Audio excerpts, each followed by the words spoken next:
Hello coders, this is Algebra04HB. এই video টিউটোরিয়ালে আমরা latest code forces round 781 div 2 এর প্রবলেম সি ট্রি ইনফেকশন নিয়ে আলোচনা করব। তো প্রবলেম ডেসক্রিপশনটা অবশ্যই পড়ে নেবেন। এখানে অ্যাকচুয়ালি একটা অ্যারে দেওয়া থাকবে এবং n-1টা ইন্টিজার্স দেওয়া থাকবে। এখানে ইন্টিজার্সটা হচ্ছে অনেকটা এরকম আর কি, মানে অ্যাকচুয়ালি এখানে থেকে ট্রি দেওয়া থাকবে। এখন ট্রি দেওয়ার ম্যানারটা একটু ভিন্ন, জিনিসটা অনেকটা এরকম। আপনাকে প্রথমে n দেওয়া থাকবে আর দেন হচ্ছে একটা অ্যারে দেওয়া থাকবে। তো ওই অ্যারেতে লেটস আমি ধরে নিলাম এদিকে হচ্ছে আমার ইন্ডেক্সগুলো থাকবে, এই বরাবর হচ্ছে ইন্ডেক্সগুলো থাকবে আর আমার এখানে হচ্ছে ভ্যালুগুলো থাকবে, এখানে হচ্ছে ভ্যালুগুলো থাকবে। তো ইন্ডেক্স শুরু হবে অলওয়েজ 2 থেকে, ইন্ডেক্স 2 থেকে n পর্যন্ত যাবে। ইন্ডেক্সগুলো হবে 2 3। আমি যদি এই টেস্ট কেসটার কথা চিন্তা করি, এখানে 7 পর্যন্ত আছে, এখানে n = 7 2 3 4 5 6। আচ্ছা, আমার এখানে ভ্যালুগুলো দেওয়া আছে হচ্ছে 1 1 1 2 2 4 2 2। এই ইনফরমেশনগুলো থেকে আমাকে একটা ট্রি তৈরি করে নিতে হবে অ্যাকচুয়ালি। তো ট্রিটা হবে অনেকটা এরকম। আমার যে এই পেয়ারটা আছে, আমার এই 2টা হচ্ছে 1 এর ডিসেন্ডেন্ট, মানে আমার জিনিসটা অনেকটা এরকম যে যেটা আমি ব্লু মার্ক দিয়ে করছি, মানে ভ্যালু যেটা, ভ্যালুটা হবে প্যারেন্ট। মানে ট্রিটা তখন হবে অনেকটা এরকম। এখানে থাকবে 1, এটা হচ্ছে 1 আর 1 এর ডিসেন্ডেন্ট থাকবে 2, 1 এর ডিসেন্ডেন্ট থাকবে 2, এখানে থাকবে 2। ঠিক সেরকম থার্ড ইন্ডেক্সে থার্ড ইন্ডেক্সে 1 আছে, দ্যাট মিনস যে 3 যে ভ্যালুটা, 3টাও থাকবে 1 এর ডিসেন্ডেন্ট আর 4ও থাকবে 1 এর ডিসেন্ডেন্ট। এখানে থাকবে 3, এখানে থাকবে 4। আমি যদি এইভাবে মার্ক করে দিই, তারপর আমার এখান পর্যন্ত হলো, দেন 2 এর ডিসেন্ডেন্ট থাকবে 5 এবং 6, এখানে থাকবে 5, এখানে থাকবে 6। তারপর 4 এর ডিসেন্ডেন্ট থাকবে 7। তো এইভাবে হচ্ছে আমার অ্যারেটা দেওয়া থাকবে।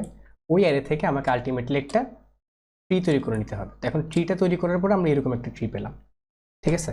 এখন এই ট্রি থেকে আমার কিছু কাজ করতে হবে। কাজ হচ্ছে আমি ম্যানুয়ালি কোনো একটা নোডকে আমি ইনফেক্টেড করতে পারি। ইনফেক্টেড মানে এই problem, for the sake of this problem, এখানে কিছু একটা ভাইরাসের কথা বলা হয়েছে। তো ওই ভাইরাসটা আমি হচ্ছে যে কোনো একটা, লেটস সে 1 হচ্ছে একটা নোড, ঠিক আছে। যে 1 যে নোডটা, 1 এর চাইল্ড কোনটা, 1 এর চাইল্ড হচ্ছে 2 3 এবং 4।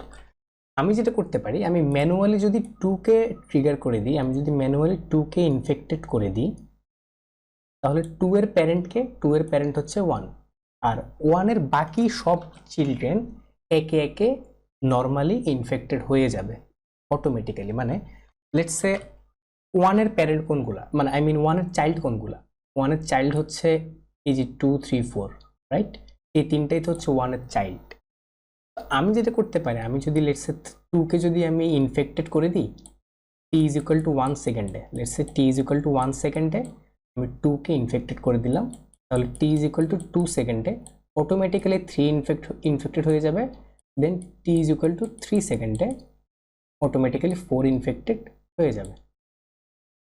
ঠিক সেরকম লেটস সে এখানে আরেকটা ব্যাপার আছে, এখানে যে 2 এর যে ব্যাপারটা, 2 যদি ইনফেক্টেড হয়, 2 এর চাইল্ড যারা, তারা কিন্তু সম্পূর্ণ স্বাধীন। মানে 2 এর চাইল্ড, যদিও 2 এর চাইল্ড হচ্ছে 5 এবং 6, এখন 2 ইনফেক্টেড হোক বা না হোক, তার সাথে কিন্তু 5 এবং 6 এর কোনো রিলেশন নাই। 2 ইনফেক্টেড হলে পরের সেকেন্ডে 2 এর সিবলিং, মানে 2 যার প্যারেন্ট, মানে 2 যার চাইল্ড, তার বাকি চাইল্ডগুলা আস্তে আস্তে ইনফেক্টেড হবে। 2 ইনফেক্টেড হলে পরের সেকেন্ডে 3, তারপর 4 এভাবে যেতে থাকবে। কিন্তু এখন 2 যদি ইনফেক্টেড হয়, 5 এবং 6 এর উপরে তার কোনো প্রভাব নেই। কিন্তু আমি যদি 5কে ইনফেক্টেড করে দিই, লেটস সে t = 1 সেকেন্ডে, t = 1 সেকেন্ডে আমি 5কে ইনফেক্টেড করলাম, তাহলে 5 এর প্যারেন্ট হচ্ছে 2। এখন 2 এর বাকি চাইল্ড কারা, 2 এর চাইল্ড হচ্ছে টোটাল 5 এবং 6। তার মানে আমি t = 1 সেকেন্ডে যদি 5কে ইনফেক্টেড করে দিই, তাহলে t = 2 সেকেন্ডে আমার অটোমেটিক্যালি 6টা ইনফেক্টেড হয়ে যাবে, ঠিক আছে। তো ব্যাপারটা আমরা বুঝতে পারলাম কি, ব্যাপারটা হচ্ছে আমি দেখতে হবে যে কোনো একটি নোডের চাইল্ড কারা আছে।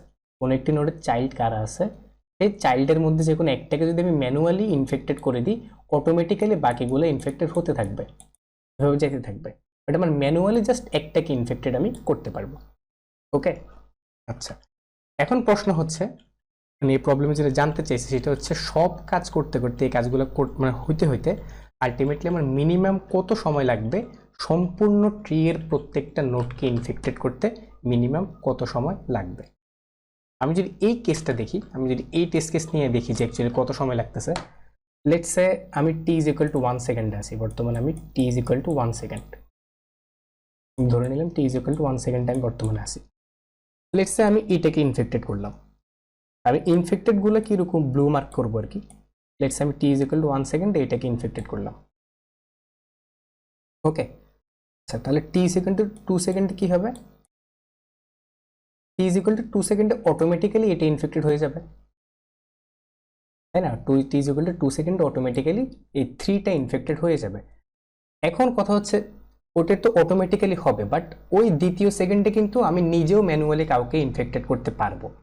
তাহলে লেটস সে আমি 5কে ইনফেক্টেড করলাম, t ইজ ইকুয়াল টু 2 সেকেন্ডে, তাহলে টোটাল কয়টা ইনফেক্টেড হলো, একটা অটোমেটিক্যালি হলো, একটা ম্যানুয়ালি হলো। তাহলে t ইজ ইকুয়াল টু 2 সেকেন্ডে আমি 5 এবং 3কে ইনফেক্টেড করলাম। এখন t ইজ ইকুয়াল টু 3 সেকেন্ডে আসি, t ইজ ইকুয়াল টু 3 সেকেন্ডে লেটস সে আমি ম্যানুয়ালি 7কে ইনফেক্টেড করলাম, আমি ম্যানুয়ালি 7কে ইনফেক্টেড করলাম। আর অটোমেটিক্যালি যেহেতু 5 ইনফেক্টেড হয়েছে, এখন 5 হচ্ছে 2 এর চাইল্ড, এখন 2 এর চাইল্ড বাকি কে আছে, বাকি আছে 6, তো automatically t is equal two 3 সেকেন্ডে 6 ইনফেক্টেড হয়ে যাবে। এবং একই পদ্ধতিতে t ইজ ইকুয়াল টু 3 সেকেন্ডে আমার 4 ইনফেক্টেড হয়ে যাবে, তাই না? ওকে, লেটস সে পরের সেকেন্ডে যাই, t is equal two 4, t is equal two 4 সেকেন্ডে আমি ম্যানুয়ালি এটাকে ইনফেক্টেড করে দিলাম, দ্যাটস ইট। তাহলে আমার টোটাল কত সেকেন্ড লাগলো, আমার টোটাল 4 সেকেন্ড লাগলো। 4 সেকেন্ডে আমার সম্পূর্ণ ট্রিটা আমার ইনফেক্টেড হয়ে গেল। তো আমরা যদি দেখি যে এই কেসের ক্ষেত্রে আমার অ্যান্সার কিন্তু 4ই আছে, ঠিক আছে? আচ্ছা, এখন কথা হচ্ছে আমি এটা সলভ করব কিভাবে। আচ্ছা, তো আমরা যদি এখানে একটা জিনিস একটু ভালো করে লক্ষ্য করি, এখানে অ্যাকচুয়ালি আমার যে জিনিসটা ম্যাটার করতেছে সেটা হইতেছে আমার যে কোনো একটি নোডের চাইল্ড, কোনো একটি নোডের চাইল্ড মানে প্রথম যে লেটস আমার যে রুট নোডটা আছে 1 এর চাইল্ড হচ্ছে 2, 3 এবং 4, দেন 2 এর চাইল্ড হচ্ছে 5 এবং 6, আর 4 এর চাইল্ড হচ্ছে 7, আর 1 তো নিজেই একটা, এটাকে আমার এক্সটার্নালি ধরতে হবে কারণ এটা হচ্ছে আমার রুট নোড, এর কোনো প্যারেন্ট তো নাই, তাই না? এই জন্য আমি এক্সটার্নালি ধরলাম। এখন লেটস সে আমার এটা হলো আমার a1, এটা হলো আমার a2, এটা হলো আমার a3, এটা হলো আমার a4। আচ্ছা, এখানে আমি a1 a2 a3 a4 দিয়ে বুঝাতে চাচ্ছি, এখানে আমি ধরে নিলাম যে আমার এখানে নোড আছে কয়টা, অ্যাকচুয়ালি এখানে নোড আছে 3টা, রাইট? আমি 3 নিলাম, আর এখানে হচ্ছে 2 নিলাম, 1 নিলাম, 1 নিলাম। আমরা যদি একটা জিনিস ভালো করে খেয়াল করি, আমরা এই প্রথম যে 3 আছে, এই 3-এর একটা নোড আমি যদি এটাকে যদি প্রথমে ট্রিগার করে দিই, আমি যদি এটাকে ইনফেক্টেড করে দিই, দেন এর পরের সেকেন্ডে এটি ইনফেক্টেড হয়ে যাবে, এর পরের সেকেন্ডে এটা ইনফেক্টেড হয়ে যাবে। তাহলে আমার এই 3টা নোড সম্পূর্ণ কমপ্লিট হতে আমার কত সেকেন্ড লাগবে? আমার অ্যাকচুয়ালি 3 সেকেন্ড লাগবে, তাই না? আচ্ছা, এখন আমরা যদি এখানে দেখি, আমরা এখানে যদি 5কে ইনফেক্টেড করে দিই, পরের সেকেন্ডে 6 ইনফেক্টেড হয়ে যাবে। তাহলে এইটুকুকে আমার টোটালি ইনফেক্ট করতে কত সেকেন্ড লাগলো? এখানে অ্যাকচুয়ালি 2 সেকেন্ড লাগলো। এখন প্রশ্ন হচ্ছে অ্যাকচুয়ালি কি 2 সেকেন্ড লাগছে? কারণ এখানে অ্যাকচুয়ালি 2 সেকেন্ড লাগে না, এখানে অ্যাকচুয়ালি লাগছে যেটা সেটা হচ্ছে 2 + 1 সেকেন্ড।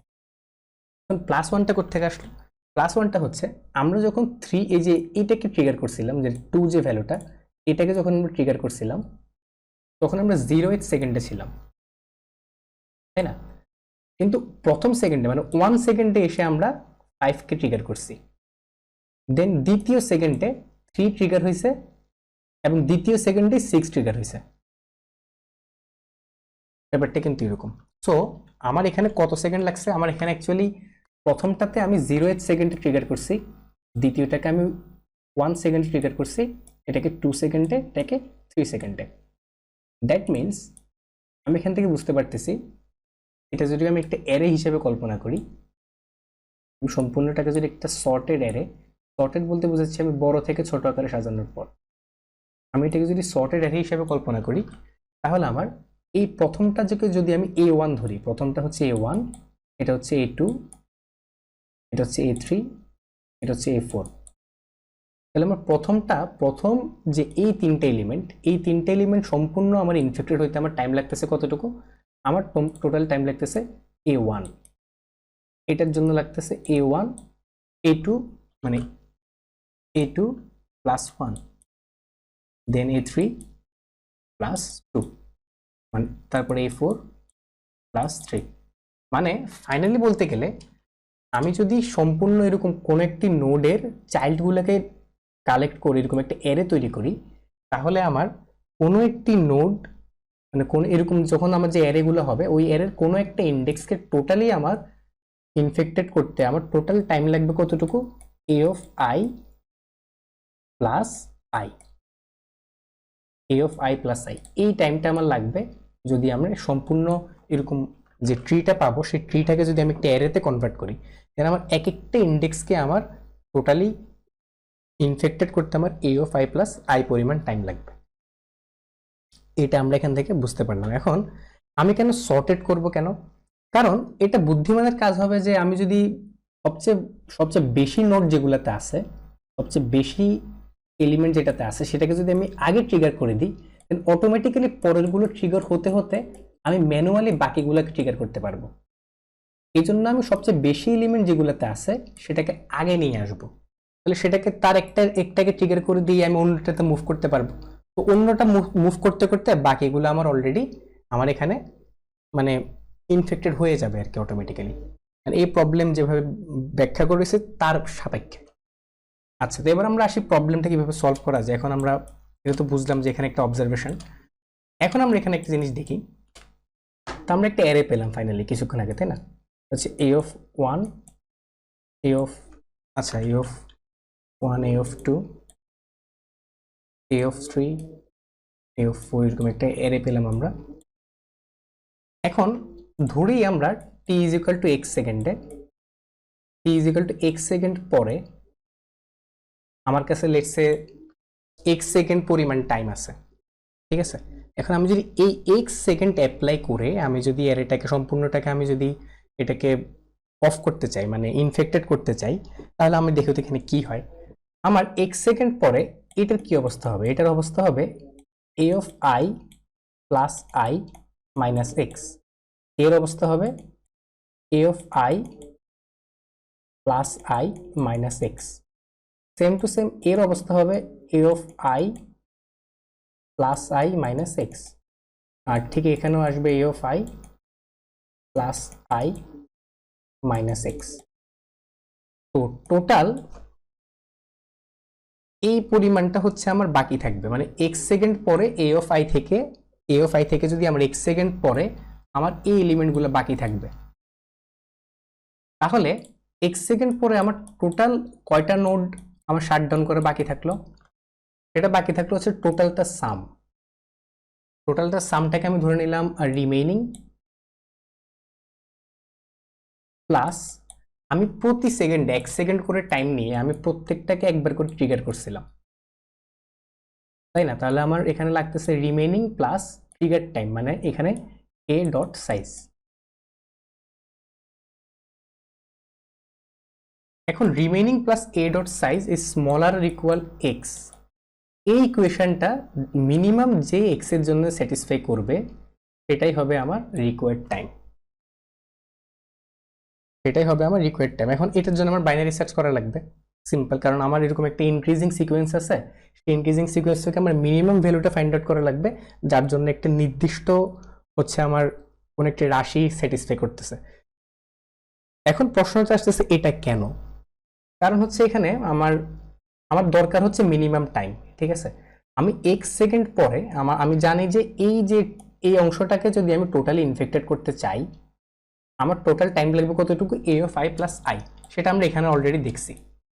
এখন ধরে নিলাম যে আমি সম্পূর্ণ এটাকে টোটালি শাটডাউন করতে পারলাম না, আমি x সেকেন্ড পর্যন্ত কাজ চালালাম। এখন x সেকেন্ড পরে এটার অবস্থা কি হবে? x সেকেন্ড পরে এতটুকু পরিমাণ আমার বাকি থাকবে, তাই না?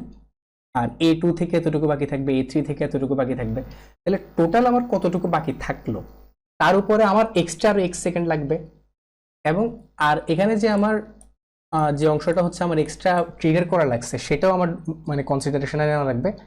তাহলে টোটাল রিমেইনিংটা হয়ে যাবে, এবং আমার ট্রিগার টাইম সেটা যদি x এর থেকে ছোট হতো বা সমান হয়, দ্যাট মিনস এটা ওই টাইমের মধ্যে মানে সুইটেবল, ওই টাইমের মধ্যে জিনিসটাকে আমি সম্পূর্ণ ট্রিটাকে ইনফেক্টেড করতে পারবো। আমরা যদি কোডে যাই তাহলে জিনিসটা আরেকটু ক্লিয়ার হবে। সবার আগে আমি n ইনপুট নিব, তারপর হচ্ছে আমি চাইল্ড এখানে একটা অ্যারে নিলাম, ওই অ্যারের সাইজ নিলাম n+1 এবং প্রত্যেকটা এলিমেন্টকে আমি 0 করে নিলাম। আর 1 থেকে n-1 পর্যন্ত আমি x ইনপুট নিলাম এবং ওইটা চাইল্ডের সংখ্যাটা বাড়াই নিলাম। মানে এখানে আমার এই যে অ্যারেটা আছে, আমি এখানে যেটা করব সেটা হচ্ছে আমার এখানে যে 1 আছে, এখানে 1 এর ভ্যালুটা আমি 1 বাড়াই নিব, 1 এর ভ্যালুটা 2 বাড়াবো, 1 এর ভ্যালুটা 3 বাড়াবো। তার মানে হচ্ছে 1 এর চাইল্ড হয়ে যাবে কয়টা? 3টা। তো আমরা দেখতে পাচ্ছি 1 এর চাইল্ড কিন্তু অ্যাকচুয়ালি 3টাই আছে। আমরা এখানে সেটাই করতেছি, চাইল্ডের পরিমাণটা বাড়াই নিতেছি। দেন আমি একটা অ্যারে নিলাম, সেই অ্যারে কোনটা? অ্যারেটা হচ্ছে মূলত অ্যাকচুয়ালি এই যে এই অ্যারেটা, আমি এই অ্যারেটা তৈরি করব। ওই অ্যারের ভিতরে আমি চাইল্ডের পরিমাণটা রাখবো, এখানে 3 2 1 এরকম করে আমরা রাখবো। তো রাখার পরে ও আচ্ছা, এর মধ্যে আবার 1টা পুশব্যাক করাতে হবে, কারণ হচ্ছে আমার 1 এরটা কিন্তু কখনোই আসবে না। আমরা 1 এরটাকে এক্সট্রা কনসিডারেশনে নিয়ে 1 এরটা আমরা পুশ করে দিব। দেন এটাকে আমরা ডিসেন্ডিং অর্ডারে সর্ট করবো। এখন কোনো একটি অ্যারেকে ডিসেন্ডিং অর্ডারে সর্ট করতে গিয়ে আমার এই গ্রেটার কম্পারেটরটা ইউজ করতে হয়। তো তারপর আমরা অ্যান্সার নিলাম, আচ্ছা আমার এই প্রবলেমের অ্যান্সারটা আচ্ছা ঠিক আছে। দেন আমরা বাইনারি সার্চ করবো। এখন বাইনারি সার্চের বেসিক আইডিয়াটা যদি আপনার জানা না থাকে, অ্যালগোবোর্ডের যে ইউটিউব চ্যানেল আছে সেখানে বাইনারি সার্চের কমপ্লিট লার্নিং সিরিজটা আছে, তো সেই প্লেলিস্টের লিঙ্কটা আমি ডিসক্রিপশন বক্সে দিয়ে দেবো। যাই হোক, লো ইজ ইকুয়াল টু 0 মানে বাইনারি সার্চ করার সময় কোনো এরকম একটা ইনক্রিজিং রাশির ক্ষেত্রে যখন আমরা বাইনারি সার্চ করব, তখন আমার কনসিডারেশনে নিতে হবে যে মিনিমাম ভ্যালু কত, অ্যান্সার রেজাল্ট কত হইতে পারে, ম্যাক্সিমাম রেজাল্ট কত হইতে পারে, এর মাঝখানে আমরা সার্চ করব। তো এখানে আমার মিনিমাম রেজাল্ট হইতে পারে 0 সেকেন্ডে আমার সব কমপ্লিট হয়ে যাবে, অথবা আমি ম্যাক্সিমাম nটা নোড আছে, তাহলে আমার nটা হচ্ছে ইনফেকশন ঘটাইতে হবে, তাহলে আমার n লাগবে। যতক্ষণ পর্যন্ত low is smaller equal to high, আমি মিড বের করবো, mid is equal to low plus high minus low divided by 2। এখন আসতেছে রিমেইনিং। তো আমরা একটু আগে দেখলাম যে এখানে আমি কোন জিনিসটা কালেক্ট করতেছি, a of i plus i minus x. তো আমি রিমেইনিং এর ভিতরে max of 0 and a of i plus i minus mid, এখানে মিডটা ধরে নিচ্ছি আমি x। এখানে কথা হচ্ছে আমি ম্যাক্স অফ 0 এর সাথে কেন কম্পেয়ার করলাম, কারণ এখানে হতে পারে যে আমার যে এই বিয়োগফলটা নেগেটিভ মার্ক আসতেছে, নেগেটিভ একটা ভ্যালু আসতেছে, সেটা যাতে না হয় তাই জন্য আমি 0 এর সাথে কম্পেয়ার করে নিলাম। এখন এটা করার পরে আমার রিমেইনিং এর মধ্যে কিছু ভ্যালু যোগ হলো, যোগ হওয়ার পরে এখানে remaining plus a dot size, এটা যদি আমার মিডের থেকে ছোট অথবা সমান হয়, answer is equal to mid. Then আমি চেক করবো যে আরো ছোট করা যায় কিনা, তখন আমি হাই পয়েন্টারটাকে মিড মাইনাস 1 নিয়ে আসবো, না হলে লোটাকে মিড প্লাস 1 নিয়ে যাবো। তো আলটিমেটলি আমার এই লুপটা কমপ্লিট হওয়ার পরে আমি অ্যান্সারটা পেয়ে যাবো, দেন ওইটাকে আমি প্রিন্ট করবো। তো এই প্রবলেমটা একটু মানে ট্রিকি ছিল, আর প্রায়োরিটি কিউ দিয়েও হচ্ছে একটা অ্যাপ্রোচ করা যায়, সেটা আমি যদি পরবর্তীতে করতে পারি সেটা অবশ্যই আমি আপলোড করবো, কারণ বাইনারি সার্চের যে কনসেপ্টটা সেটা একটু ডিফিকাল্ট, তো বুঝতে অনেকের ঝামেলা হইতে পারে। তো অবশ্যই কমেন্ট করবেন। আর আমার যে অ্যালগোবোটের ডিসকর্ড সার্ভার আছে কিংবা ফেসবুক গ্রুপ আছে, সেখানে যদি আপনি নক করেন তাহলে ইনস্ট্যান্ট সাপোর্ট পাওয়া যায়। আচ্ছা, তো পরবর্তী ভিডিওতে আমরা নেক্সট প্রবলেমগুলো নিয়ে আলোচনা করবো। Till then, good bye.